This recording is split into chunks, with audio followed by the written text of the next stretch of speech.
So the boys का ये episode हमें फाइनली बहुत कुछ देता है।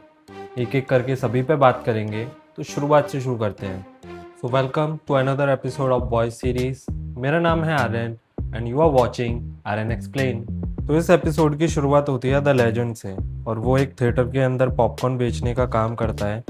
और इसका रीज़न है कि उसके सारे assets and bank accounts freeze कर दिए गए हैं। और इस थिएटर का नाम है वीएमसी, जो कि एएमसी जो एक्चुअल थिएटर रियल लाइफ में एग्जिस्ट करता है उसकी पैरोडी है।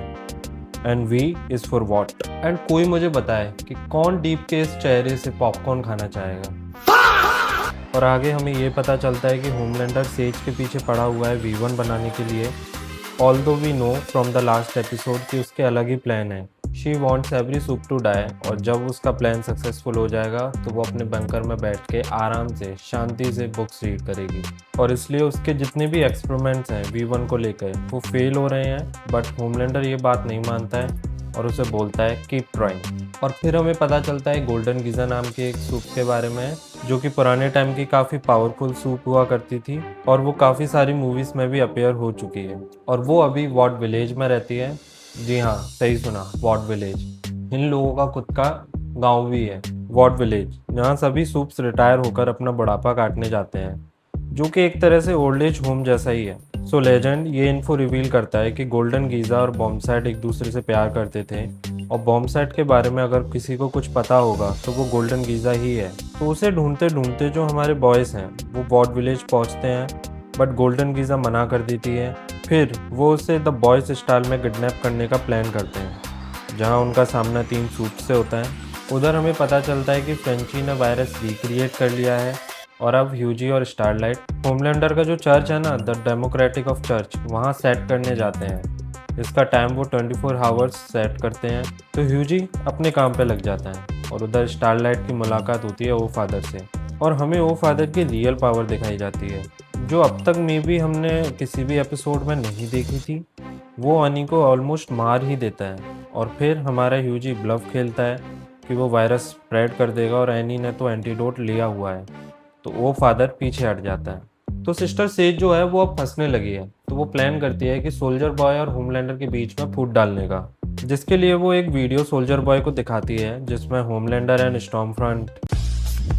एंड हमें पता चलता है कि Soldier Boy is actually in love with स्टॉर्मफ्रंट।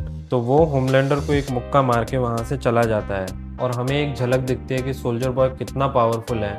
उसके एक लाइट पंच से ही होमलैंडर की नाक से खून निकल आता है। इस चीज़ को करके सिस्टर सेज को लगता है कि वो सक्सेसफुल हुई है, और अब आगे के उसके जितने भी एक्शंस हैं वो इसी के आसपास घूमते रहते हैं कि सोल्जर बॉय अब उसकी तरफ से लड़ेगा।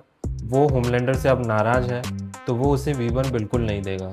And this is what ultimately leads to everything, जो हम आखिरी में देखते हैं। सो बॉयज़ गोल्डन गीज़ा को उठा के ले आए हैं बॉम्बसैट को बुलाने के लिए। उधर बॉम्बसैट भी आ जाता है गोल्डन गीज़ा को बचाने के लिए, और हमें पहली झलक देखने को मिलती है बॉम्बसैट की। और हमें पता चलता है कि जो V1 है वो बॉम्बसैट ने गोल्डन गीज़ा के लिए रखा हुआ था, because he love her, and वो इमोर्टल है। तो वो चाहता है कि गोल्डन गीज़ा भी V1 ले ले, जिससे वो हमेशा साथ रहें। बट गोल्डन गीज़ा साफ मना कर देती है, बिकॉज उसको लगता है कि इमोर्टिलिटी एक कर्स है। फिर जो डीप और ब्लैक नोअर वाली कहानी चल रही थी ना, वो एक इंटरेस्टिंग मोड़ ले लेती है, और हमें पता चलता है ओशियन के अंदर एक पेट्रोलियम लाइन जा रही है, उसमें एक लीक हुआ है और कई billions of fishes died, and deep भी मरते मरते बचा। और मरते मरते एक मछली डीप को ये बोल जाती है we knew it was you, जिसका डीप को काफ़ी भयानक गिल्ट होता है। और इस मोमेंट पे ब्लैक नोयर उसे बताता है कि जो पाइप में लीक हुआ ना, वो उसने किया था, क्योंकि डीप ने उसके डायरेक्टर को मारा था, और ये उसका रिवेंज है।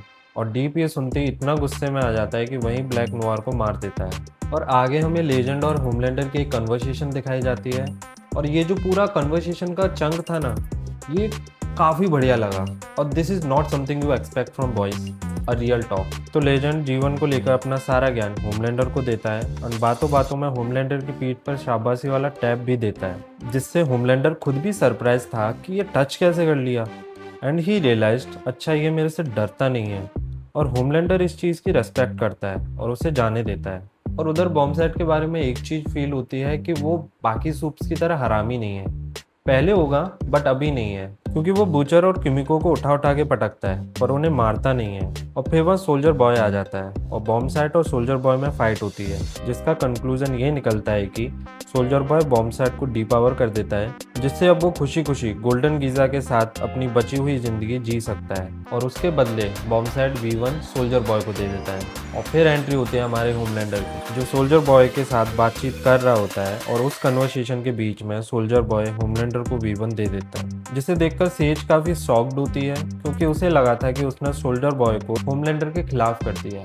बट तुम कितने भी स्मार्ट हो, you can not trust human emotion. और बस होमलैंडर V1 अपने में इंजेक्ट कर लेता है, उसकी आंखें थोड़ा ब्लिंक करती हैं और फिर वो हवा में पूरे साइक्लोप की तरह अपनी आंखों से लेजर छोड़ता है। और ये सब देखने के बाद बूचर के मुंह से सिर्फ एक ही वर्ड निकलता है, run. And now things are getting quite serious, क्योंकि अब होमलैंडर का कोई बाल भी बाका नहीं कर सकता।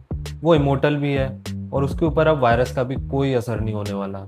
तो ये था द बॉयज का रीसेंट एपिसोड। देखना ये बाकी है कि नेक्स्ट वीक हमें क्या देखने को मिलता है। क्या होमलैंडर जीतेगा या द बॉयज? ऐसी ही और ब्रेकडाउन वीडियोस देखने के लिए please like, share and subscribe and follow Aryan explain.